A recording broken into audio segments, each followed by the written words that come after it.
Hello friends, I am Rashid and once again welcome to our channel. हमारे channel में एक बार फिर से आप सबका स्वागत है। दोस्तों, आज हम बहुत ही स्पेशल और बहुत ही खास टॉपिक पे आज हम बात करने वाले हैं और वो टॉपिक है ओ लेवल। ओ लेवल एक कोर्स है, लेकिन कई लोगों को पता नहीं होता कि कैसे किया जाए, कैसे क्या होता है ओ लेवल, कैसे किया जाता है, क्या रिक्वायरमेंट है इसकी, एलिजिबिलिटी क्या है इसकी, या फिर कहाँ से होता है, कैसे किया जाता है। तो आज हम इस पे आज कंप्लीट टॉक करेंगे कि ये कैसे चीज़ें हैं, कैसे कैसे कर सकते हैं इसको। ठीक है, तो हमारे साथ एम एस खान सर मौजूद हैं, इनसे हम सारे सवालों का जवाब लेंगे इस बारे में।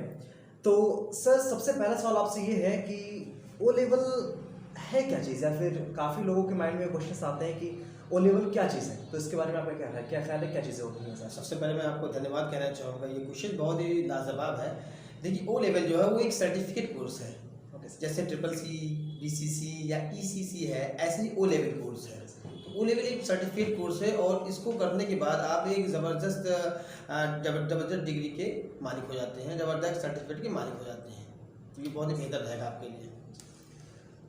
सर बहुत बहुत शुक्रिया। अच्छा सर, एक क्वेश्चन और है जो अक्सर लोग पूछते हैं कि सर इसका बेनिफिट क्या है, अगर इसको कर लेते हैं तो उससे हमारे क्या फ़ायदे होते हैं, या फिर कहाँ कहाँ इसको हम अप्लाई कर सकते हैं? देखिए, इसके बेनिफिट्स बहुत सारे हैं। जैसे ओ लेवल जो है हमारा नाइलेट सोसाइटी से कराया जाता है, जो भारत सरकार द्वारा ये प्रमाणित है। और जितने भी एग्ज़ाम होते हैं, ट्रिपल सी, बीसीसी या ओ लेवल, ए लेवल, और जितनी भी चीज़ें होती हैं सब नाइलेट के द्वारा ही कराया जाता है। बहुत से बच्चे कंफ्यूज रहते हैं डोएक और नाइलेट क्या चीज़ है। एक्चुअल में डोएक का ही ये नया नाम जो है वो नाइलेट है। और देखिए, अगर हम ओ लेवल करते हैं तो इसके बहुत सारे बेनिफिट्स हैं। अगर आप नॉन गवर्नमेंट या गवर्नमेंट सेक्टर में कहीं भी जा सकते हैं। गवर्नमेंट सेक्टर में बात करें, अगर आप पुलिस डिपार्टमेंट में जाना चाहें तो आपके पास असिस्टेंट कंप्यूटर की वैकेंसीज़ है, सब इंस्पेक्टर की वैकेंसीज़ है। आप रेलवे डिपार्टमेंट में बहुत कुछ कर सकते हैं, आप न्यायालय डिपार्टमेंट में बहुत कुछ कर सकते हैं, आप किसी भी डिपार्टमेंट में जा सकते हैं। आप यूपी ट्रिपल एससी के लिए एलिजिबल हैं और आप ARO भी कर सकते हैं।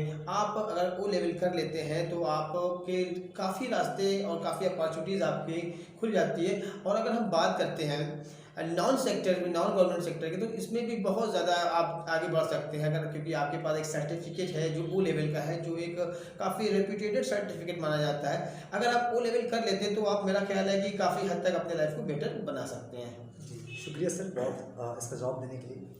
और जो अगला क्वेश्चन है सर इसके हवाले से कि इसका ड्यूरेशन कितना होता है, यानी कितना टाइम लेता है ये कोर्स करने में, अगर हमें करना हो तो हमें कितने महीने देने पड़ेंगे, तो ज़रा इसके बारे में बताइए। देखिए, अगर आप ओ लेवल करना चाहते हैं तो कम से कम आपको 1 साल का टाइम देना पड़ेगा, क्योंकि इसमें जो है बॉटम टू टॉप वो सारी चीज़ें पढ़ाई जाएंगी, सिखाई जाएंगी, जिसके ज़रिए आप अपने ओ लेवल को कंप्लीट कर सकते हैं। तो 1 ईयर कम से कम आपको देना पड़ेगा ओ लेवल के लिए। जी शुक्रिया सर। अच्छा सर, काफ़ी लोग का क्वेश्चन में रहता है कि सर इसके सिलेबस क्या क्या है। सिलेबस में लोगों को काफ़ी कन्फ्यूज़न होता है कि सर सिलेबस क्या है इसके।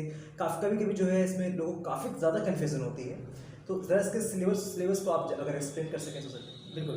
देखिए सर, इसकी जो सिलेबस है इसके 4 पेपर्स होने हैं, और module 1, module 2, module 3 and module 4। Module का मतलब यहाँ पे सेमेस्टर से है, तो 4 पेपर्स आपके यहाँ पे होने हैं। अगर हम पहले पेपर की बात करते हैं तो पहले IT tools and it's network basis.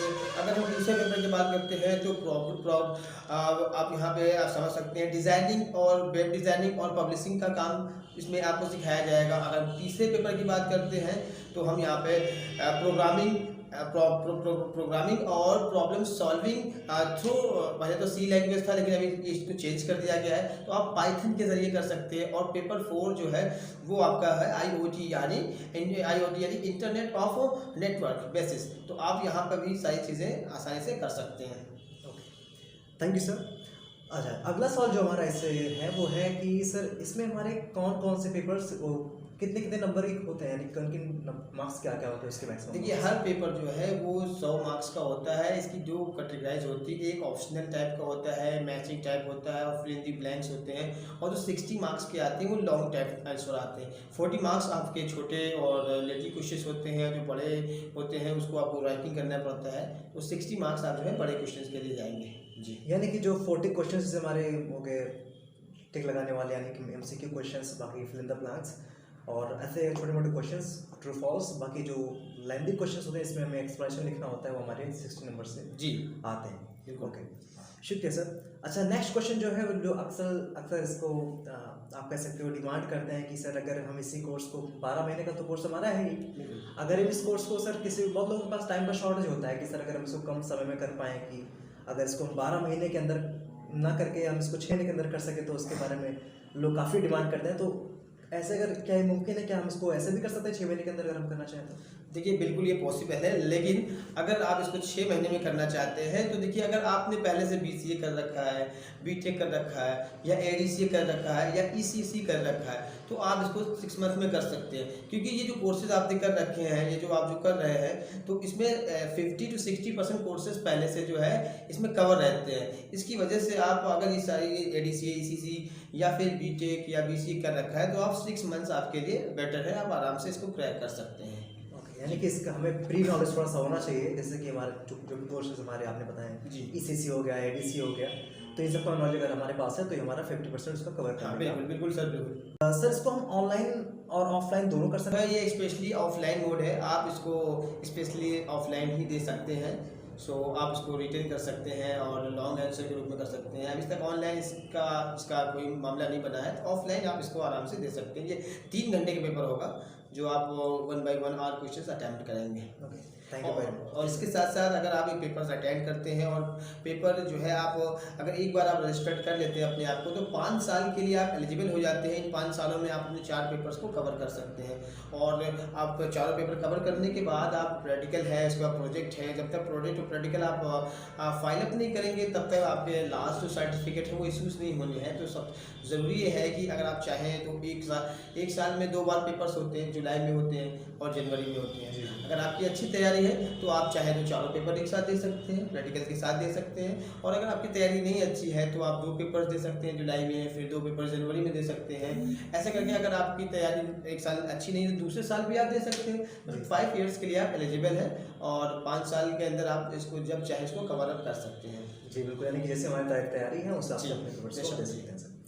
Sir एक लास्ट क्वेश्चन और जो आपसे पूछना चाहते हैं कि सर इसकी एलिजिबिलिटी क्या है, कि इसकी योग्यता क्या है, इसको करने के लिए हमें क्या चीज़ें रिक्वायरमेंट होती है इसकी? बिल्कुल, बहुत अच्छा क्वेश्चन है। अक्सर ये बच्चों द्वारा पूछा जाता है कि मैं ग्रेजुएट हूँ, मैं 10th क्लास हूँ, मैं कैसे करूँ ये? तो ये बहुत ही सिंपल क्वेश्चन है। आप समझें कि जो है अगर आप O लेवल करना चाहते हैं तो 10+2 किसी भी स्ट्रीम से आप हो, अगर आप आर्ट्स से हैं, अगर आप साइंस से हैं और अगर कॉमर्स से भी हैं तो इससे कोई फ़र्क नहीं पड़ता है। It's not a matter.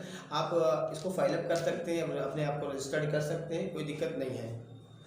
जैसे खास तौर पे अगर आप चाहें तो इसके 2 मोड हैं। अगर आप चाहें तो रजिस्ट्रेशन ऑनलाइन आप कर सकते हैं, नाइलेट की वेबसाइट पे जा करके सेल्फ भी एग्ज़ाम दे सकते हैं।